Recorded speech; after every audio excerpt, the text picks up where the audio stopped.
இந்தியாவுல இனி சுங்க கட்டணம் செலுத்துறதுக்கும் வருடாந்திர பாச வழங்குறதுக்கும் மத்திய அரசு திட்டம் தீட்டியிருக்காங்க. இப்ப இந்தியாவுல இருக்கிற தேசிய நெடுஞ்சாலைகள்ல இருக்கிற சுங்கச்சாவடிகள் எல்லாமே ஃபாஸ்டாக் முறையில சுங்க கட்டணம் வசூல் செய்யப்படுது.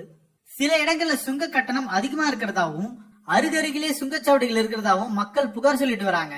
இப்படி இருக்க மத்திய நெடுஞ்சாலைத்துறை அமைச்சகம் அடிக்கடி சுங்கச்சாவடிகள் வழியே பயணம் செய்யறவங்களுக்கும் வருடாந்திர பாஸ் திட்டத்தை அறிமுகம் செய்ய இருக்கிறதா தகவல் வெளியே இருக்கு. இதன்படி தனிநபர் வாகன உரிமையாளர்கள் 3000 ரூபாய் செலுத்திட்டு ஓராண்டுக்கான டோல் பாஸ வாங்கிக்கலாம். அந்த குறிப்பிட்ட ஒரு வருஷத்துக்குள்ள எத்தனை முறை வேணும்னாலும் நாட்டுடைய எந்த ஒரு டோல்கேட்லயுமே இலவசமா நம்ம பயன்படுத்திக்கலாம் அப்படின்ற தகவல் தெரிவிக்குது. அதே மாதிரி கார் உரிமையாளர்கள் 15 ஆண்டு காலத்துக்கு மொத்தமா 30,000 ரூபாயை கட்டணமா செலுத்திட்டு லைஃப் டைம் பாஸ் வாங்கிக்கலாம் அப்படின்னு சொல்லப்பட்டிருக்கு. இது தொடர்பான ஆலோசனைகள் தொடக்க நிலையில இருக்கிறதா சாலை போக்குவரத்து துறை அதிகாரிகள் சொல்லியிருக்காங்க. இப்போதைக்கு சுங்கச்சாவடிகள்ல மாதாந்திர பாஸ் வழங்கப்படுது. ஒரே சுங்கச்சாவடியில அடிக்கடி பயணம் செய்யறவங்களும் தினம்தோறும் அந்த சுங்கச்சாவடியை கடந்து செல்ல வேண்டிய நிலைமையில இருக்கிறவங்களும் இந்த பாஸ வாங்கிக்கலாம். இந்த பாஸ மாதம் அல்லது ஒரு ஆண்டுக்குன்னு வாங்கிக்க முடியும்.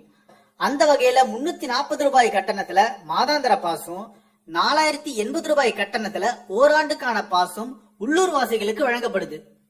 இப்படி இருக்கத்தான் 3000 ரூபாய்க்கு ஒரு ஆண்டுக்கான பாஸ கொண்டு வரதுக்காக அரசு பிளான் பண்றாங்க. இதன் மூலமா நாட்டுடைய எந்த ஒரு சுங்கச்சாவடியிலும் இந்த பாஸ பயன்படுத்திக்கிட்டு பயணம் செய்ய முடியும்னு அதிகாரிகள் சொல்றாங்க. இதுக்கு முன்னாடி இத பத்தி மத்திய சாலை போக்குவரத்து துறை அமைச்சரான நிதின் கட்கரி சொல்லியிருக்காரு. அவர் என்ன சொன்னார்னா, கார் உரிமையாளர்களுக்கு சுங்க கட்டண செலவை குறைக்கிறதுக்காக அரசாங்கம் பாஸ் நடைமுறையை கொண்டு வரதுக்கு பிளான் இருக்கிறதா சொன்னாரு. இப்ப இந்தியாவுடைய சுங்கச்சாவடிகள்ல 2023-2024 ஆண்டுல மட்டுமே 55,000 கோடி ரூபாய் வசூல் செய்யப்பட்டிருக்கு. இதுல 8,000 கோடி ரூபாய் தனிநபர் வாகன உரிமையாளர்கள் கிட்ட இருந்து வசூல் செய்யப்பட்டிருக்கிறதா சொல்றாங்க. இந்தியாவுல ஃபாஸ்டாக் மூலமா நடக்கிற டிரான்சாக்சன்ஸ்ல 53% தனிநபர் வாகனங்கள்ல தான் நடக்குது. ஆனா இப்படி வசூல் செய்யப்பட்ட மொத்த தொகையில 21% மட்டுமே தனிநபர் வாகனங்கள்ல இருந்து பெறப்படுது. மேலும் இந்த மாதிரி தனிநபர் வாகனங்கள் பெரும்பாலும் காலை 6 மணில இருந்து இரவு 10 மணிக்குள்ளதான் சுங்கச்சாவடிகளை கிடக்குது. இப்படி ஓராண்டு மற்றும் 15 ஆண்டுகளுக்கான பாச வழங்குறதன் மூலமா அரசாங்கத்துக்கு எந்த ஒரு இழப்பீடும் ஏற்படாது அப்படின்னு அதிகாரிகள் சொல்றாங்க. நம்ம ஏற்கனவே சொன்ன மாதிரி மாதாந்திர பாஸ் திட்டம் நடைமுறையில இருக்கு.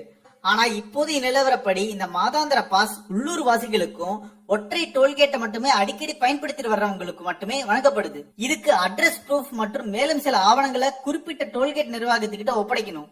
இந்த பாஸ மாதம் இல்லனா ஓராண்டுக்குன்னு வாங்கிக்கலாம்.